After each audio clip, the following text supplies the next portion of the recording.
Welcome to Golf and the Good Life, your guide to golf travel across the pond. I'm DJ Jones, he is Connor Evers, and today we have a special episode that's a deep dive on England's Gulf Coast. It's a timely episode as well, but before we get there, Connor, great to see you as always, man. What is the latest and greatest on your side of the screen? Appreciate the intro. Yes, all good. Groups are enjoying themselves across the pond. Seems like it's the status quo. Weather's been good, and we're still planning for 2027. And honestly, we're starting a little bit on 2028 already, which is kind of wild to think about. But with how we've talked about Portrush and County Down, I mean, it's multiple months away, but also when getting groups confirmed and what have you, it's not that far away. So kind of transitioning a little bit to 28. But as always, shout out to members that are about to depart for expeditions across the pond from Desert Mountain Club, Medina Country Club, Oakland Hills Country Club, Timuquana Country Club, and the Union League of Philadelphia. So shout out to those members from those clubs about to travel across the pond and looking forward to their upcoming field reports. Yeah, great stuff. I mean, and speaking of field reports, the field reports of late have been absolutely unbelievable. I mean, we had a group that got back, it's been about a week or so ago, ironically also from Medina. So another Medina group of members here in a short span of time, but might have been a group of yours, Connor. And they played RCD and Portrush, and the pictures they sent, there's not a cloud in the sky. I mean, they've got quarter zips on, but it's like they easily probably could have shed them. We have been going on and on about the spring and how great the weather has been in the spring. People got to be tired of us hearing about it, but my goodness, it just keeps on repeating itself over and over. It's can't get over it. I was just on the Golfers Journal message board as well, and a guy was in Southwest Ireland and 8 days, not a drop of rain, was complaining that he bought a rain suit, never had to use it except for wind, which is definitely a good problem to have, I guess. But on to today's episode. We got a special one teed up for you here. It is a deep dive on England's Gulf Coast, and we're doing this for 3 reasons. Number one, it's timely. The Open Championship at Royal Birkdale, by the time this comes out, will be just 5 or 6 weeks away. Connor, you just returned from England's Gulf Coast 6 or 8 months ago, sometime within the last year. So we've got some timely info there. But top of the list has to be the fact that our good friend and colleague, Mike Walters, just back from England's Gulf Coast himself, maybe a week or 2 ago, and he's here with the firsthand details. Mike, welcome back. I think this is episode 3 with us, maybe? It needs to be more than that, but I think we're on 3. Episode 3. I'm looking forward to speaking with you guys about it. It was fantastic, no doubt. Yeah, well, it's going to be a good one. Got a lot of ground to cover. I think we should start with, England's Gulf Coast is a little bit of an inside baseball type term. Some folks may say, well, what are you talking about? So let's actually start with sort of the 30,000 foot view.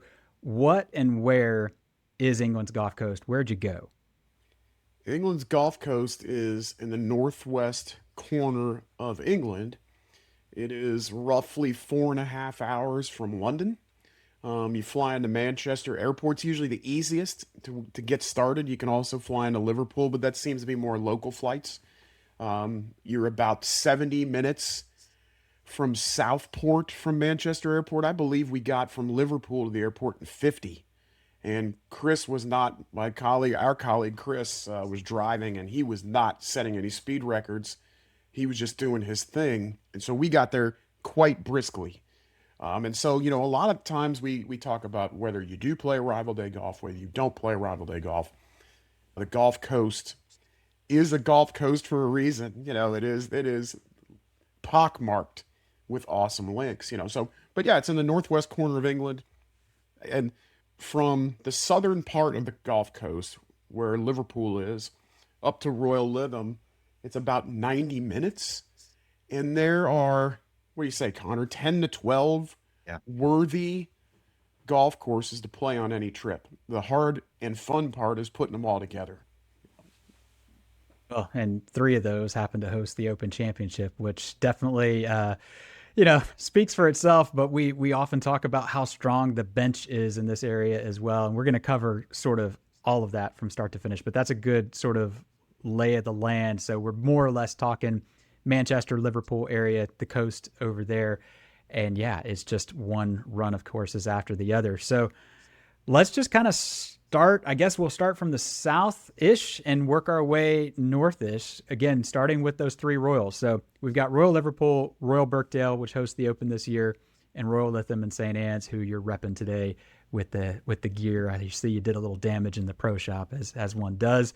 So, all right, let's start with Royal Liverpool, and we'll start there because we've actually covered it here recently on an episode. Our good pal Andy Ledbetter, shout out to Andy, talked us through the whole club. But what was your experience at Hoylake, and what stood out there along the way?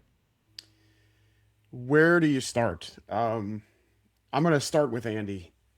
His knowledge, his staff, Mike in the pro shop, Simon, the club secretary, just the overall breadth of their love for their club and its history is evident from the time you pull in the parking lot to the time you ever get to the putting green.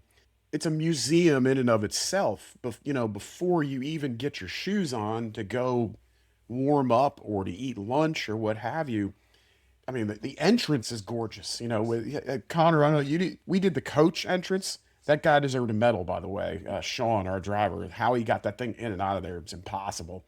But it just looks like a proper English club from the outside. And this is not even the grand shots that we have, like in our photography that we send to our people that are looking into trips. This is the other side of the clubhouse. Is beautiful.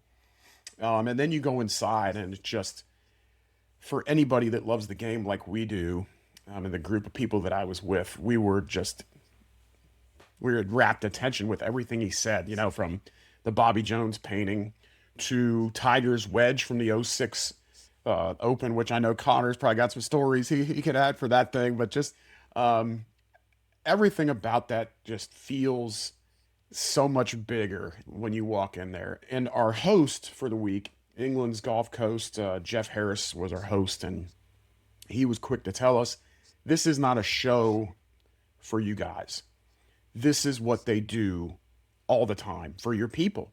So when, they come in, Andy or Mike or, the staff, they're laying out, waiting for them to just kind of welcome them and show them what it's like to be at Royal Liverpool at Hoylake. And it did not disappoint. It's one of the most beautiful clubhouses I've ever seen. And we haven't even gotten to the golf course yet. It was our second day there, my first full day in country. And it was just a special place. Yeah, I reiterate everything you said, Mike. And it's funny, I told Andy when he was on the podcast, and then when I played it, I said, you're in the clubhouse looking at all these like artifacts. You feel like you're in a museum of golf. It's like the last thing I want to do is go play golf. I just want to be in the clubhouse. Honestly, and that's nothing. it's true. Yeah. It is. You're so right. We talk about Scotland being the home of golf, and it is. But you're talking about all the history of the Open Championship in England, in that building, the roots of the game, and how meaningful it is when you're standing there. You don't see much Bobby Jones stuff around this country unless you're in Atlanta or at Augusta, and so it's like goosebump inducing, and again, like Connor said, you're not even on the golf course yet. So yeah.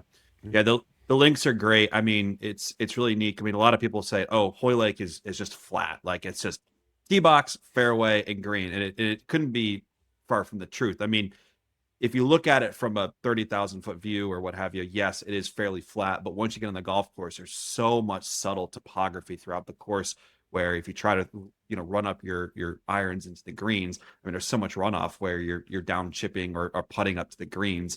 And it's just as much topography as some other courses where it may look like it's a little bit more, of a normal course, if you will, at other courses. So it's amazing. And then I think my favorite thing too was just looking at, there used to be at Hoylake, Royal Liverpool, there used to be a horse racing club that was there too. And where the practice facility is where the horse racing was. And those holes, when you start off on the front nine from, if you're a visitor, a member outside of the open routing, but you play around those holes and then you finish around the range as well, around where that is. So it's such a cool part of like, you're playing in around history, then you go out and you get away from it and you come back to the history of how the club was originally made. And I think that's my like favorite thing from leaving the club.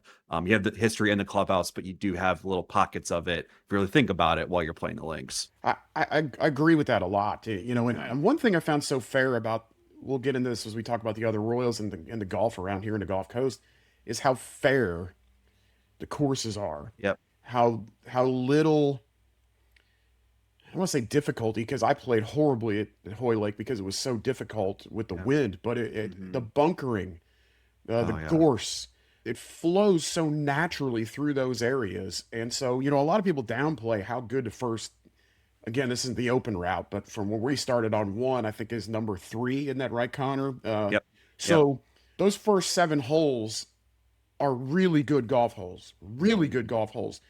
But Hoy Lake's bread is buttered on 8 through 12. One of the things that people mark against the Gulf Coast is uh, your distance from the sea.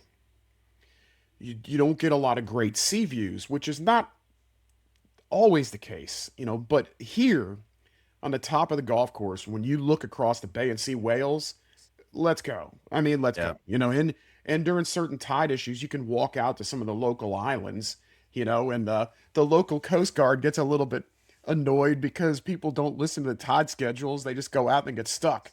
But 8 through 12 at the top of that golf course, the par 5 8th, 9's fantastic. That 11th hole, the par 3, is so good. That is one thing that could be an episode in all of itself, is how great the England par 3s are. The par 3s in this region are spectacular with the bunkering, the surrounds. But I think I asked Simon when we were together one of the nights, do you get annoyed when the RNA comes in and tells you to make all these changes to this awesome links? And he's like, no, it's just a natural thing that we have to do to host the world's best. I thought that was a great attitude to have. I'd be like, look how perfect this links is. Now I've got to make another change. He said the only thing that annoys him is when they've done something for the members and the RNA is like, got to get rid of that. He's like, what? This is for our members, you know. This is, you know. But I think one more design thing with Hoy Lake before we move on that I really liked, and I think Connor will agree, is the par 5s with the prevailing wind. Not all of them play down and not all of them play in. You know, I think it was blowing out in the front nine. So we on number 3 or 4 par 5, I had like driver and an 8-iron. You know, but on the other side, when they were both in, it was a long haul, you know, coming home. So, but I love that design characteristic. All kinds of different types of holes, short, long, medium. The 15th gets a lot of flack. I think it's the 17th for the championship because it's not like the others. But all you have to do is play that hole downwind like we did, and you'll find out how fast and how good of a hole that is, because it is really difficult to pull the trigger when you look like you don't have any room. By the way, I got to give a shout out to Jeff. I don't know if he'll listen to this or not. Jeff Harris, we played, it was blowing 30, shot 68. Wow. And it was easy. An easy looking 68. Yes. That is some playing. Well, that's all really well said. I mean, you're right. I mean, Hoy Lake it's such a sleepy, great course. And I mean that in the most respectful way possible. Like, you're right. You get at one point of the course and you can see all the way across it. Nothing to obstruct your view at one end or the other. And some people would like scoff at that. And yet when you're on every hole, and yeah, you've got those subtle undulations, you've got those bunkers that are gathering golf balls. I mean, we're not accustomed to gather bunkers that, you know, suck in a shot that's bound to it. You know, we're used to rough surrounding the bunkers, and you might get lucky because it stops. It ain't stopping there. It's going right in it, and as it should. Yeah, exactly. And yeah, the 15, 17 thing, I like it. I love short par 3s. I understand why maybe the members aren't a huge fan of it, but you get up on that green, you know, I think it might even be the highest point on the course. I mean, because it sits much higher than the rest, and you're right on the coast. It's gorgeous. Yeah, I can't imagine. I mean, it's a 8 or it's a 9-iron or a wedge on a normal day. I mean, Lord, how are you stopping it downwind 30 mile per hour behind you? I mean, it really helps when you, because like some of the newer design characteristics about, you know, infinity greens, it really has an infinity look. But from the tee, it looks like the green's about the size of the postage stamp at Troon. It looks tiny, but you get up in there and you're like, oh man, I had a whole lot more room to do something with this than I thought. So that's again, that's the beauty of the design of the hole. Even though it's different than a lot of the golf course, you're trying to test the best players in the world, and you have to make room for some of the other enhancements they had to make to some of the par fives, to make some of the closing holes a little bit more challenging. So I think it's like you said, Deej, it's okay to throw in a short par three that tests the guy's accuracy and nerve that late in the round. Sure. Well, great stuff. Listen, we could talk Hoylake for an entire hour by itself, and we have, because our previous episode with Andy, I think, went for close to that, and it was worth every minute of your time. So if you haven't listened to that episode and you want to learn more about Hoylake, Royal Liverpool, go back, give it a listen. We go really in depth there. Could keep going, but listen, there's a lot of ground to cover here in England's Golf Coast. So let's talk the talk of the town, which is Royal Lytham St Annes, just named host of the 2028 Open Championship. Connor was just talking about how planning is already going for 2028. And listen, 3 Open Championships in a 6-year period. It's a pretty strong case that England's Golf Coast belongs on your list for these coming years. But Connor, did you play Lytham St Annes when you were over? Sure did. Yeah. What'd you think? Were the changes complete that they made for the Open? Just curious what the two of you thought of it. Yep. They were spectacular. Played it in October. It was arguably one of the worst days of weather that I've ever played golf in. I mean, it was similar to your day at Hoylake there, Mike. I mean, it was 30 to 35 mile per hour gusts. It rained the entire round. I mean, I was cold, wet. I mean, the whole shebang. It rained the entire round, and it was like that. And I just was like, I'm gonna suck it up and go through. But I played in just shy of 3 hours. I mean, I got around like 2 hours 50 minutes. It was great, by myself out there. But yeah, it's probably my favorite course, I would say, on England's Golf Course. I mean, it's one of those things. It's like going out to Bandon Dunes. You go there, you play it one year, and you say Pacific Dunes is your favorite. The following year, you go back, and it's the original Bandon Dunes, something like that. But it's probably my favorite. It's just so well bunkered. Obviously, there's tons of bunkers there. They've taken some out, but it's a lot. It's very well bunkered, and it's just a spectacular links. The railroad runs for the first 5 or so holes on your right side. I also do need to kind of aim to your left, but par fives are amazing. Coming down the final stretch is great. And just like Hoylake, the clubhouse is incredible. I did a tour there with one of the gentlemen and just showed me around, and it just oozes history. The town of Lytham is a little bit more north of Southport and Liverpool. It's going to be your furthest drive comparatively to wherever else you play on your trip. But the town of Lytham is very posh. It's a very nice town, very ritzy town. And it's such a cool campus. When you get there, you kind of go through some hedges, you get on property, and you feel like you're kind of amongst yourselves, but there's other homes and what have you around the area. But the club is just incredible.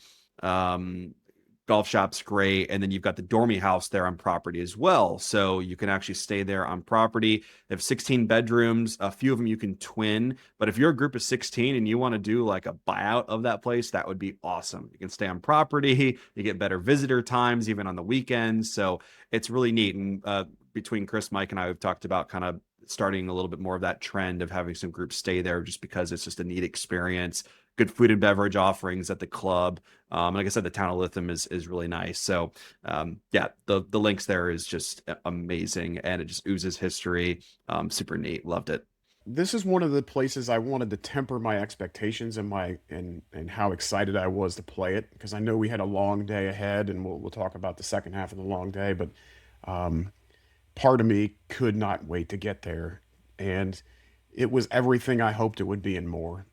Just for a lot of the same reasons that Connor mentioned, it couldn't be any more different than Hoylake. It's amazing how close they are and how different they are.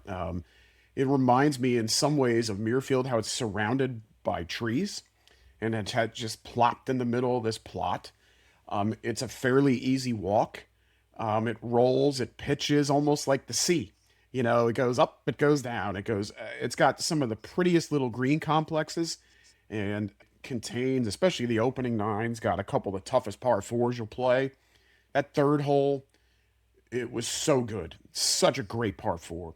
The ninth is one of the prettiest little par threes I've played anywhere. It's probably, I think we played it at 145 yards, and it's got gorse surrounding it. It's got the backdrop of the town and the trees and the fence. I mean, it's just, you're just like, I could sit here and hit balls in this green all day, and be happy. But I couldn't wait to get to 16, the car park hole with Sevi.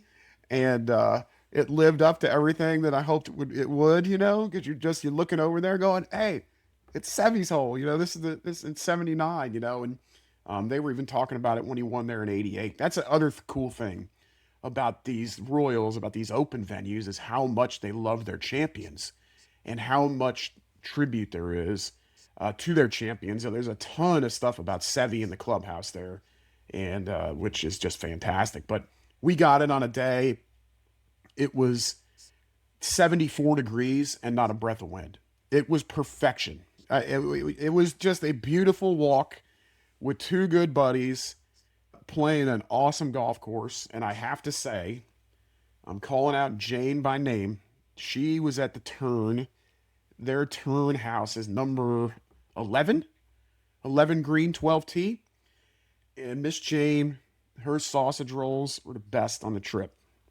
She wanted to give us the whole spiel, so I'm going to give you the short version for Chris and Brendan. What she said, what I do with my sausage rolls is I slice them 2/3 of the way down, and then I put your favorite sauce into that slit, so it really kind of works into the meat. And we're starving by this time, and we're like, stomachs growling, drooling, listening to this. So she's like, you can do English mustard, HP sauce, which if you don't know what that is, you better find out when you go, or tomato catsup is what she said, tomato catsup. So Brendan went with the tomato catsup, and Chris and I went with the proper English mustard. That was life altering. So, I highly recommend the sausage rolls at Lytham as being the best that we had. So, and if Jane's there, you're in for a treat because they're awesome. But again, Connor, you mentioned this too. Some of the coolest looking threes on that golf course. Some of the coolest looking fives on that golf course. Some courses in Scotland, the holes start to look the same on some pieces of property. Not this one. You are never bored. You are never bored with the way this ebbs and flows. So it was. I really played well on the second 9 too. So that, but it didn't matter. I would have loved this place even if I shot 100, because it's just that good. I'm so excited for them that they're back, that they got 28. It was like the worst kept secret. We kept asking people. The members are like, oh, we got it. And the staff's like, well, we don't know. We can't talk about it. So it was great. And we're excited for them to have it, no doubt. Well, anybody could get together and just talk about golf holes and golf shots and so forth. But if you need the sausage roll intel, you have come to the right place. I mean, how often do we go on food detours around here? And it's half the trip in my book. And how great you've got this super historic club. I mean, everybody's won there. Not everybody, but I mean, a lot of people have won there. It's a great place. Obviously a long history, but yet they're putting that much effort into the hospitality that you run into at the halfway house. And I think that speaks volumes. We've mentioned it before. Sometimes these clubs in England get a little bit of a rap in terms of the welcome. And boy, they're just wrong. They're wrong. They're just wrong. At least in this part of England, they are completely wrong. Everybody I've ever run into. Well, let's shout out to Elaine at Lytham. I want to shout out to her. She was an outstanding host. She had everything laid out for us. She couldn't wait to give us a full tour, and then we had to leave. To all the people we met at the meetings we had in the middle of the week, they glow when they talk about where they're from. They really want to share what they have with you, and that's not always the case everywhere that you go. So I think that makes it a lot of fun. And just from across the board, everybody we met, just fantastic. Well, that's great stuff. And it's such a big piece of it today. It's anybody can take a golf trip.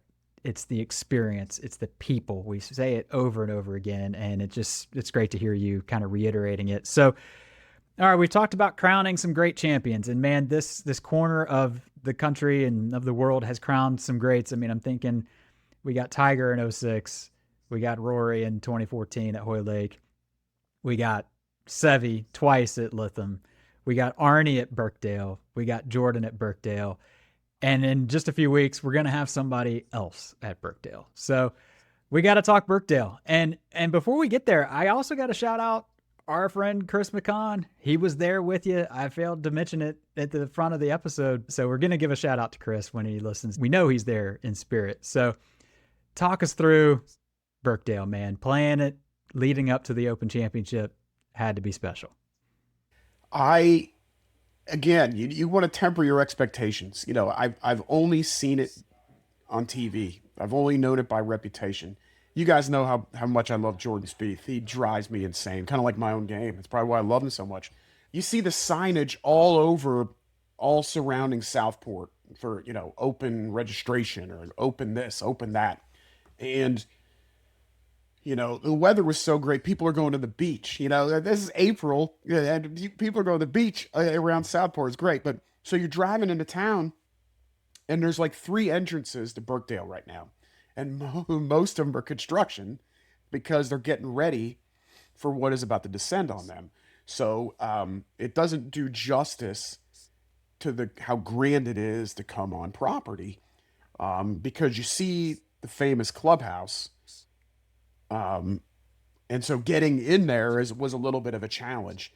But it is, out of many of the open venues that I've been fortunate enough to play, it looks like it can handle it the most as far as space that the RNA needs.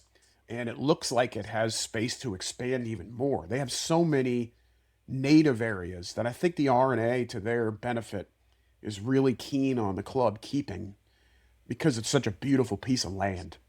Birkdale is probably the most different of the 3 in the fact that it is very hilly, very hilly.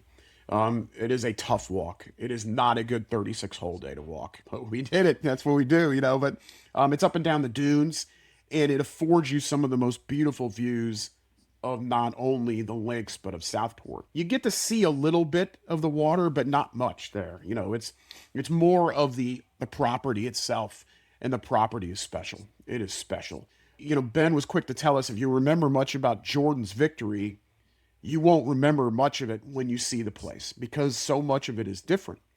13 where he hit that foul ball onto the driving range, that's still there. And when you go over there, by the way, I'm going to give Chris another shout out. We were all up in the hills where Jordan was, but not that far right, but we were up there. You can see the tee kind of aims you there.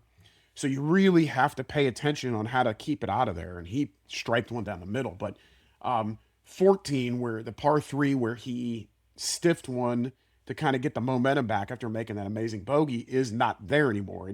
The green is, but it's a short game area now that they wanted for the players. So a lot of the holes that you may have seen last time you were there are not there anymore. Talk about special par 3s. These par 3s, we did not tip it out we did not play the open tees. I don't think they would have let us anyway. The par 3s at Birkdale are going to eat their lunch if it blows at all. They are brutal. They're bunkered perfectly. There's no such thing as good misses there.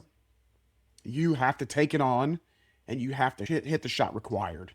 The whole golf course is a strength, but the 3s there are going to dictate the champions. And it's something that, we had talked about, Connor, here at the office. When you look at the champions at Birkdale, like Arnie, Watson, like Padraig, like Jordan, what's the common theme between those guys? They're great iron players across the board. Great iron players.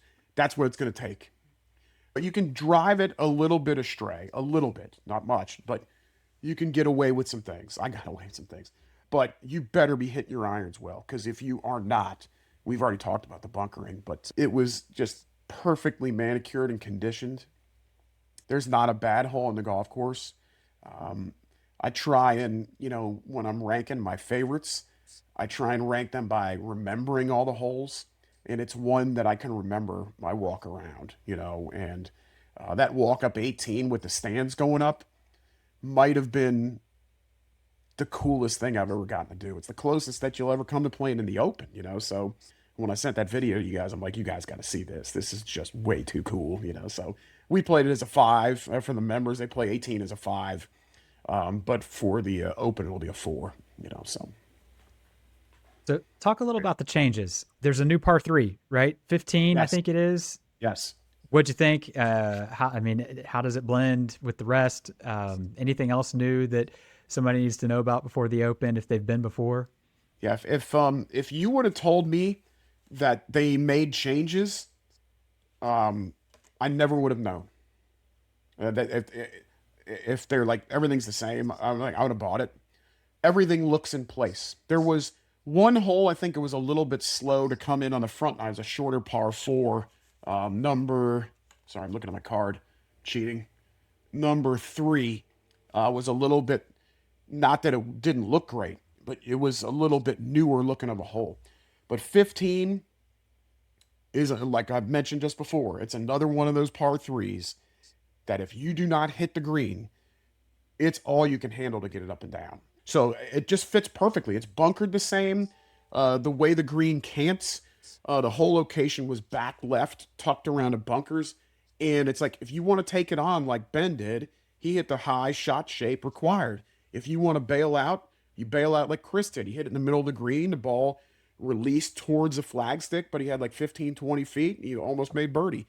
If you really bail out, you're going to hit it where I did, which is where you don't want to be, down in the collection area to the right. And then Brendan was really dead short side and got that thing up and down. That was sweet. So perfect fit with the spirit of the entire golf course. So some of the guys that have played the last Open, they'll be like, yeah, it looks a little different, but the spirit of the place is the same. The guts of the place that it's going to take to win there, they're the same. So great stuff. And you mentioned Ben, and we were talking about people around the clubs and the difference. So I visited Birkdale 3 years ago, I say, and usually when I go to some of these clubs, I'm getting there crack of dawn before sunrise sometimes because I'm there to get photos and video, and so I want to get out ahead of the golfers. And Ben writes me back and says something along the lines of, "No problem, no one will be at the club. We'll leave the gate open for you. Come on, just come on in." Now, maybe the gate stays open all the time. I don't know. But when I rolled up and it's dark, there's not a soul in sight. And there's the gate to Royal Birkdale Golf Club left open for this dude that wants to come take some pictures of the golf course. Again, they didn't have to do that. I mean, and it's just so hospitable. And you walk around that clubhouse and it's just oozing history from every corner. I mean, we ain't even talked about the concession Ryder Cup and what an incredible moment in the game that was. And they've got an entire wall that's dedicated to it of just nothing. Yes. But I think they've got the ball that, Jack, picked, or maybe it was the coin that he picked up and handed to Tony Jacklin. So anyway, great place. And obviously a lot of great stuff that has happened there. And there's so much more to come, and just can't wait to see it again on TV. One thing too, I forgot to mention is, we talk about the good life so much because the three of us could talk golf in these golf courses all the time and never get tired of it. But one great thing about the end of your day at Birkdale is their back patio. And we got done there after 7:00, and the patio was pretty close to being full. And I know that, Connor, you haven't played Birkdale, but we've all played these links golf courses kind of in the gloaming in the evening when the shadows are coming in. And that's, to me, one of the greatest times to see links golf courses, because all the humps and hollows and the character starts to pop out before the sun goes down. It's like the what do we call it at Disney, DJ, when the castle lights up for the last time? We call it the kiss goodnight. Yeah, that's kind of what, to me, that's God's way of saying good night to a great day when you see nature at its finest on that. That we're sitting on the patio having a Guinness Zero, looking back down 18 at that kind of twilight time, and I'm like, it does not get any better than this. And of course, with stanza up too, that does not hurt, but it's a special place. It's a special place.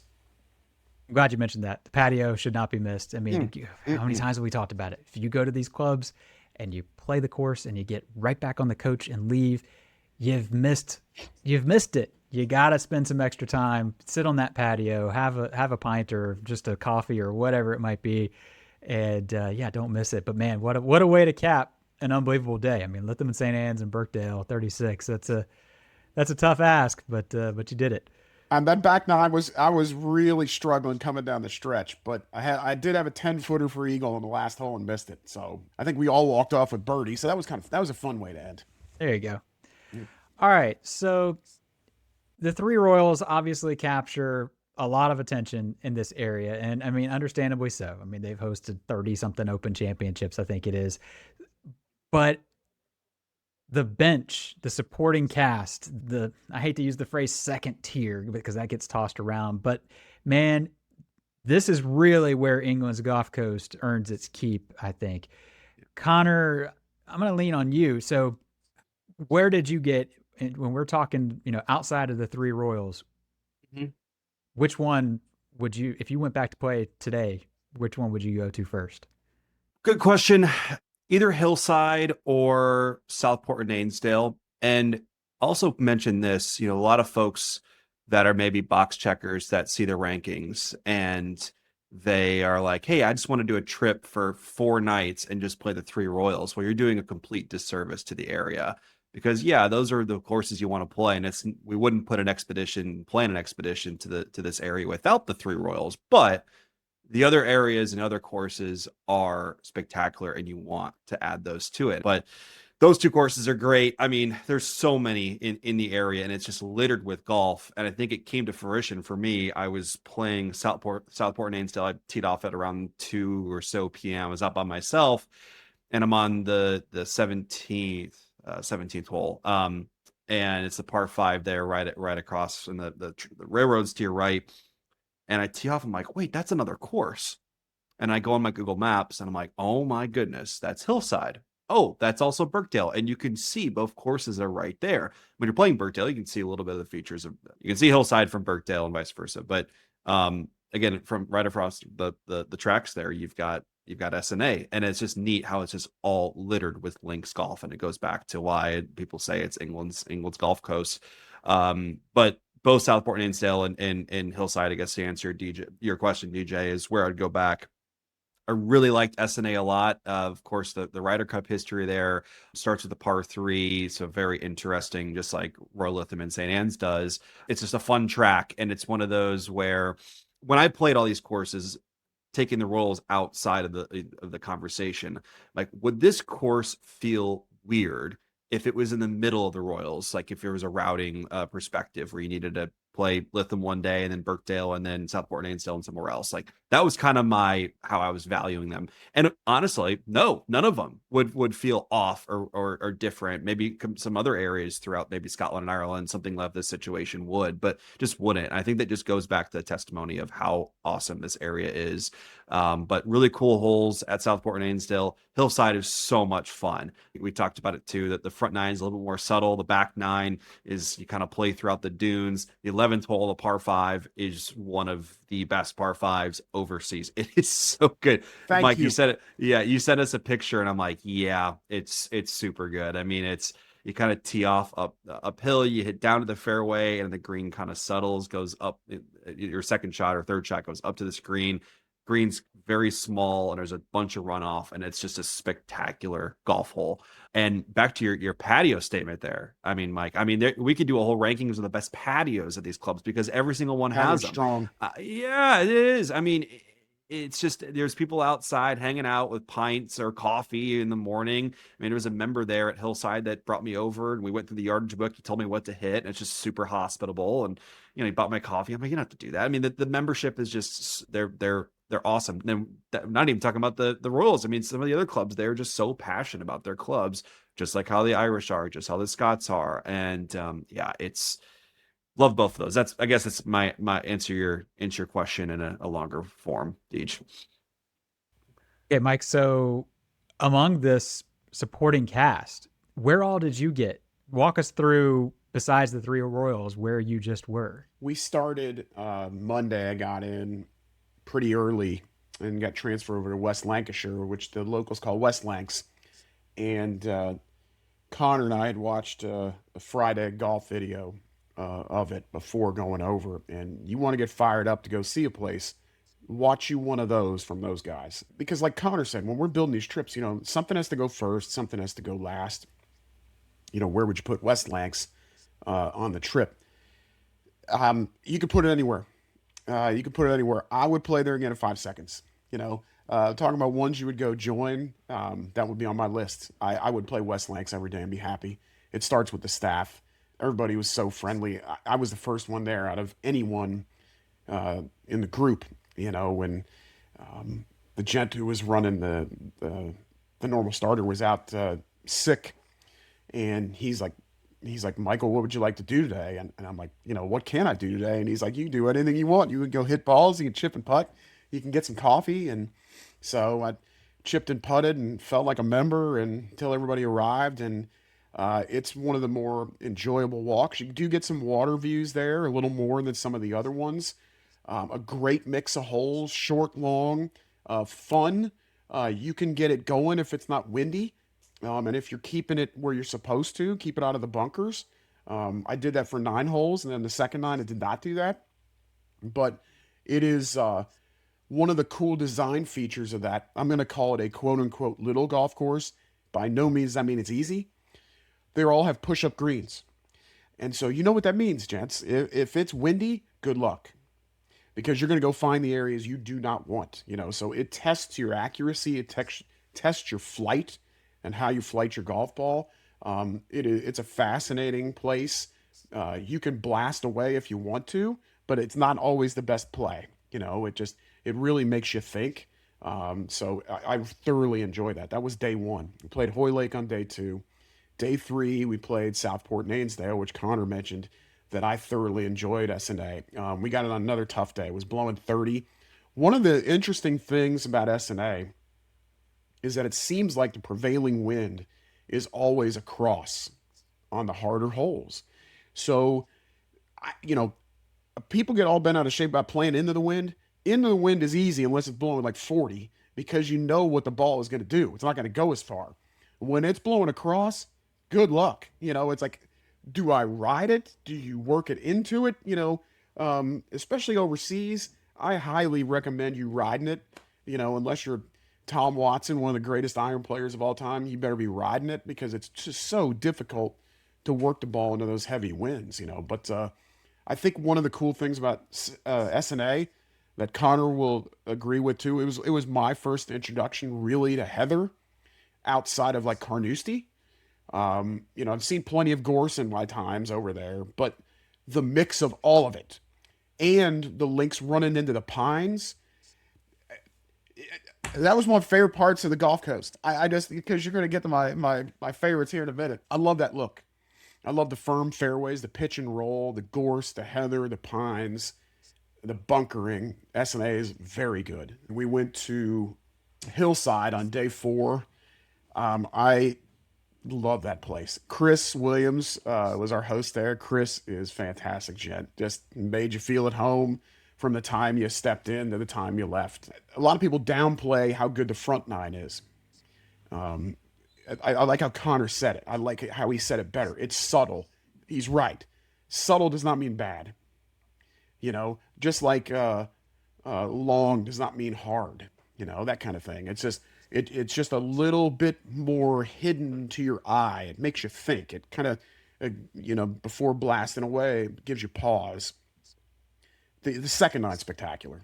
It is probably that second 9's my favorite 9 holes that I played. Connor mentioned 11. It's so good. It was my favorite par 5 we played. That 10th hole was one of the prettiest little par 3s outside of 9 at Lytham. 12 is a great hole. 13's a great hole. 18 got me. 14 got me. I got it up in the Hillside, and I think I might still be there, right now. But Hillside, it was awesome. And we played, we had the honor of playing Formby Saturday before we left. I loved Formby. Same thing with the clubhouse. The history. They take their own open tournaments very seriously. So all the clubs do, but all the boards with all the names on there, with all their big championships, dot the room, and all the pictures of their captains. The captains of the club is fantastic, and the links itself are just again, the bunkering, the pines, the gorse, the heather, the way it flows. It was like Chris said, there was one point that just felt like there were the three of us on the golf course. We're like, it's like a walk in the park. It's like we're taking a walk in the park with our clubs, and that's what it felt like all day. There's a point on the golf course, 8 and 9, where 8 is a par 5 that runs up the hill, and you get to the top of the hill and you can see the water, you can see the sea way out in the distance, and then 9 is probably the toughest par 4 on the golf course. And I would, if it found itself on one of the 3 Royals, it would be one of the key holes on those golf courses, and just an awesome place. Formby was awesome. We didn't get a couple, but when we're talking about building trips, to have seen the breadth and width of what it means to play on that coast, it's exciting. It makes you excited, because there are no weak ones. Somebody that we really admire here in the Cincinnati area, Larry Dre's, kind of one of my mentors when I was in the business, and a great pros pro, loves traveling with his members. They had played Birkdale on Thursday, and their last day was Friday, and he's like, well, this must be a throwaway round at Hillside. And it was his favorite golf course on the trip. Just let that ring in a little bit, because, the Royals are fantastic. They're, when you play these open venues, you're not going to get to do that very much in the States, where you're not going to play U.S. Open courses outside of the public ones, or unless you're blessed enough to be a member at them or get invited to a member guest. But the other 4 that we played, and, we felt bad because we met with some of the other courses in the area. They're like, oh, you're not coming to play Wallasey. Oh, you're not coming to play Hesketh. Oh, you're not, like, we only have so many days for you to get back to work, So it was awesome to be able to say, I could put any of these in any order and they will love them. They will love every one of them. So, but it's interesting because that is a common refrain from England's Golf Coast. We went to play those 3 Royals, but we came home and, man, we liked Hillside the best, or we liked Formby the best, and we hear that all the time. And you say that, and you tell folks this, that listen, these 2 courses that you've never heard of are the ones that our folks seem to like the best over and over. And it sounds like it's candidly, it sounds like it's a pitch, but how often we hear it is unbelievable. I mean, it's just so consistent that those 2 courses rank up there with the 3 that everybody knows. Yeah. And Connor, when you were there, when you talked to them, did you not get the vibe that they all push each other? All the clubs were talking about, when this club makes changes, well, we got to make changes for this reason. And so they all like drive each other to be better. Even though they're different, they're still trying to be the best version of themselves. They're not making changes for the sake of changes. They're making changes for the betterment of the product for their members and the guests that come out. So I think that's kind of a neat thing to hear too. Yeah, agreed. They know why you're going there, and they also work. They don't work independently comparatively to maybe other areas throughout Scotland and Ireland. They work as a team. They know why you're going there. You're going for the 3 Royals, but the supporting cast, quote unquote, they try and work together, and it's great. I love it. Yeah, you're exactly right. I mean, when I was over, I don't remember one of the courses I was at, I was talking to the secretary, the GM, and they were talking about how they were all getting together, the 8 or 10 clubs in this region, like in 2 weeks, to kind of put their game plan together for the year ahead with visitors and tee time openings and all that sort of thing. So it's great. I mean, to have that level of, cooperation, at least from a visitor golfer point of view. So, okay, we've covered the golf. We're going to put a pin real quick in the golf. We got to talk a little on the good life side of things. So there was a time whenever we would say, put together an expedition to this area where you would typically be based in Southport. You'd stay there because you're literally seconds from some of the golf courses, and you'd only have 1 or 2 drives. But things have changed here in recent years. Liverpool has had a couple of fantastic properties that have come online, one in particular that we'll probably talk a little about. And so more and more of our groups are kind of going that direction, and for very good reason. You got a great city at hand.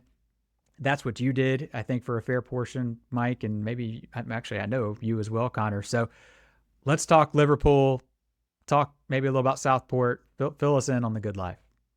Yeah, I think it goes back to we were talking about it when Mike and Chris got back. It's almost like playing North Berwick, Muirfield, Gullen, and having the the pros and cons of either staying out in East Lothian versus staying in Edinburgh. It's similar to the drive times from a routing perspective of staying in Edinburgh. There's more to do, more restaurants, more walking distance, etc.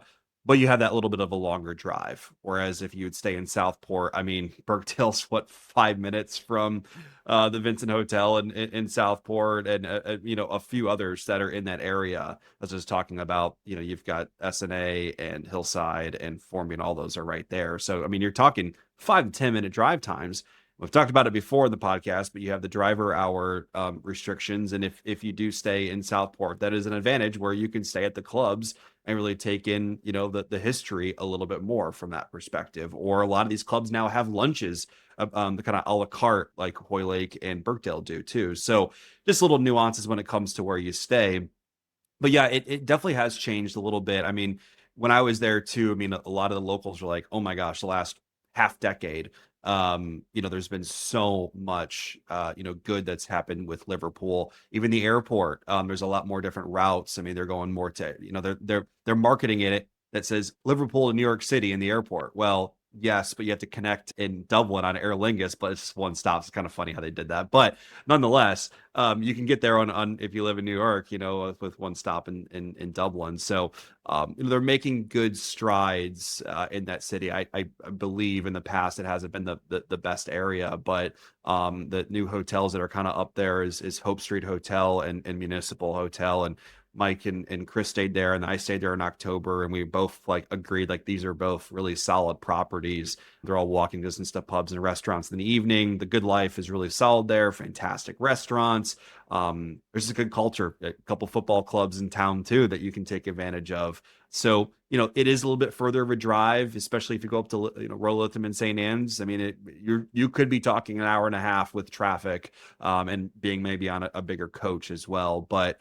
There is an advantage of staying in the city. Again, you just drop off and plenty of restaurants and pubs and everything for the evening. The other big thing too, I mean, even if you do Southport versus Liverpool, you're in one hotel for your entire trip. If you're looking at Southwest Ireland, it's more than likely 2 to 3 hotels, depending on how much you do in the area. But that is a huge benefit. I mean, unpack your suitcase and lay out your clothes for the week. There is a huge thing to talk about that, and a huge benefit. So that's kind of the differences that I wanted to mention. But what do you think? What are your thoughts there, Mike?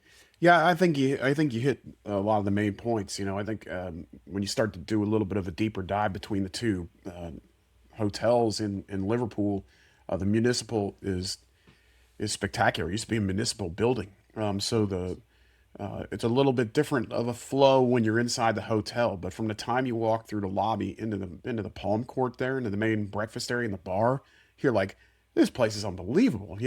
It's a little bit more into kind of what I would say the nightlife area. It's a little bit more of the busier section of town. You're kind of close to everything like the Cavern Club. So if you're some Beatle heads out there, I was surprised. Yeah, I know Sir Paul's still going strong and Ringo's still doing his thing, but how beloved those four still are to this day. I mean, with the Cavern Club, we got in there on a Monday night and it was packed. And the guy's one man band playing Beatles music, and in another section of the bar, it was a closed off area. There was a band in there playing stuff, and it was fantastic. But the rooms at the municipal are enormous, enormous. The views of town are cool. It's definitely a happening vibe around there. Wouldn't you kind of feel that way, Connor? Just Yeah. definitely like a happening vibe. Still great food. We ate at Hawksmoor one night, good steak place. We ate at the art school a different night. Actually, that's up by the other hotel. But there's a lot more of the the young people's vibe around the municipal, I would say. Hope Street is in the Georgian Quarter, which is a little bit more of the arts scene. It's right across the street from the Liverpool Philharmonic. So if you're there in the summer and they've got a show, it's pretty cool. You can just walk right across the street to the hotel. There's actually a bar called the Philharmonic, that I wouldn't call it a bar. It is a super nice pub. It's all, just quintessential British Isles pub with the dark wood, and all the different nooks and crannies are named after different composers. Pretty cool. All the restaurants and the pubs around the area are they're very nice, low key, just super super pretty area. Heck, Hope Street's got a cinema in the hotel itself. And after the way I played at Hoylake, I thought about, man, I should have been in the cinema instead of playing Hoylake, because it was so ugly. But the seats are so comfortable, and right outside the cinema, there's a bar and like an ice cream cooler. So I mean, where do you have to go? If you can rent that out for your groups. If you, let's just say, we're in Cincinnati, and I'm going to use my team. If you got a group of Steeler fans, and you can watch the game, and rent that place out. They'll play whatever you want. If you want to watch, you name the movie, you can rent it out for your group and spend time there. Let alone the spa there was very impressive too at Hope Street. But both excellent spots. It's a great town with so much to do and see, historically or musically, entertainment. It's a really vibrant town. It feels to me, the couple times that I've been there, like it's not a fair comparison to say like a mini Dublin, but it's kind of along the same lines in that Yes. you've got great nightlife, great restaurants. You're unpacking once. You can play 5-6 courses. Yeah. And in Dublin, you could do the exact same thing. And the only thing that's missing is nonstop flights from the U.S. And so it's, granted, you get over to Manchester, you get a little more. So, Yeah. long story short, it's just a great combo. And to me, it's just like that perfect sweet spot for that group of buddies that wants the nightlife. Yeah, the Cavern Club, live music every day, 12 noon till they lock the door, if there even is a door. And how could you beat it? So, all right, so we're wrapping up. We've been at this a long time. Those of you out there listening, thanks for doing it. We're going to, the last thing I think we got to hit, because this area is going to get a lot of attention with the Open this year and another one coming kind of right behind it in 2 years. So, And for somebody, another one coming in 4. coming in 2030 is what you're Yep. saying? So I'm doing that math on, okay, that would line up for that 7 or 8 year cycle that they seem to be on. So Mr. that would be Jones' anniversary. that tracks. That Yes. tracks. And it's funny that you say that, because that was one of the kind of slight bummers about Lytham not getting Yes. it in 27, was it was going to be 100 years from his win. Connor was No. irate. 26, I'm sorry. 26 was when we thought they were going to get it.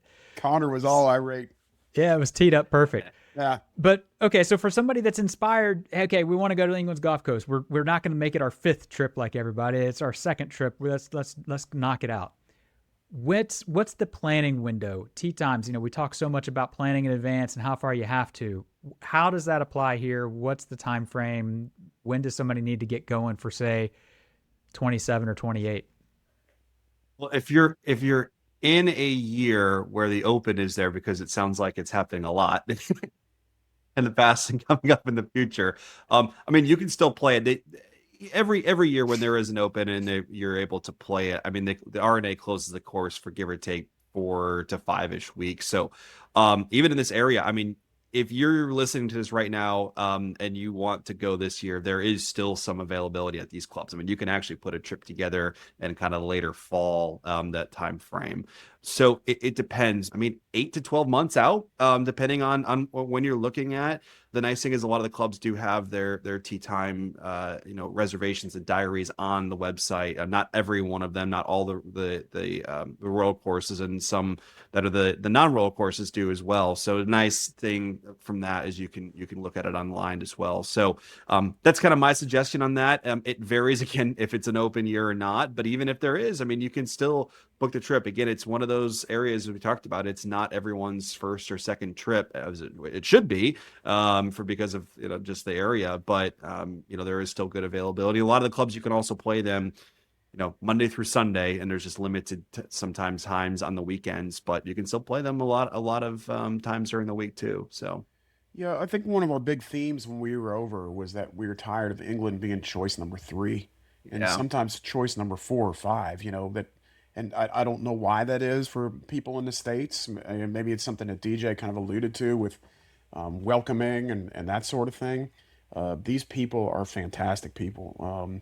They're very welcoming. They love their clubs, and they want you to see what they have, and they want to share that with others. And I think that's it's a beautiful thing. But the thing to keep in mind as you're booking these things out, because I've only listed, we listed the 7 that I played, and I'm not going to rake them on here because I don't want anybody to feel bad, But I will tell you, my top 3 is Birkdale, Hillside, Lytham, and you can put them in any order, and I'd be happy with that too. But they're all like within decimal points. But keep in mind, that not all the Royals are open every day. So we're trying to put these trips together on your behalf. Like Lytham, you can play on Mondays and Thursdays. You can play other days, but it's really later in the afternoon. So Birkdale, you can play on Mondays and Thursdays as well. But they also have a meet and greet on Wednesdays, which is pretty great. And then Connor alluded to the lunch that they'll throw, and then you can really kind of position Hoylake in there. On like a Tuesday is a great day to be there. Sometimes Friday is a great day to be there. But again, we don't stress about it nearly as much as we used to after having seen it, because if I put Hillside on a Friday, if Hillside was the last place that I played before I got on the plane, I'd have been ecstatic. You know what? Guess what mine was? It was Formby. I was ecstatic, because it was like, you're like, I can't wait to see this little place, see what it's like. You're like, oh my gosh, it's fantastic, So it's a low stress place. There are no bad golf courses. There's no such thing as a filler round. And pretty much anywhere we put you, we don't like you to think that way. But it's like we really feel good about the quality of what you're going to see across the board from the time that you get off the plane.